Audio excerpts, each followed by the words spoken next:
mais j'ai marché à travers une partie du Sahel. Je ne dis pas rouler, hein, marcher à pied à travers le Sahel. Donc j'ai pris le soin de bien voir ce que c'est que le Sahel. Et je ne suis pas sûr que ici vous l'avez fait. J'ai marché de Gorom, passant par Oursi, aller à Déou, Tinakov, Tinasan, revenir sur Marcoy. Cette partie, on l'a fait. On a vu comment les gens vivent là-bas. Et on l'a fait, ça vaut 10 ans de cela. Et c'était prévisible que cette situation va arriver. Ça veut dire que c'est nous qui avons créé cette situation, la gouvernance. Il faut qu'on se dise cette vérité. On a tout fait pour abandonner certains peuples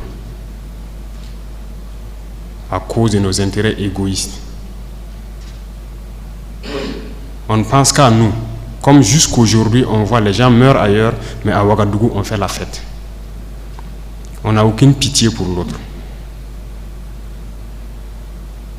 J'ai marché à travers ces zones. Je les vois trimballer des bidons, marcher des kilomètres pour aller chercher l'eau. Je les ai vus en train de marcher des kilomètres pour trouver l'eau pour le bétail et le bétail qui meurt en cours de route. Il n'y a pas de route là-bas.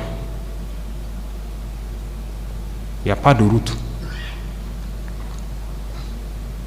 Comment même un camion même pourrait arriver là-bas, ne serait-ce qu'avec un peu de tourteau pour que leurs animaux puissent manger? Il n'y a rien là-bas. Qu'avons-nous construit là-bas? Qu'avons-nous fait là-bas? Quel projet de développement avons-nous envoyé là-bas? Est-ce qu'on s'occupe même de leur vie? Rien que simple eau.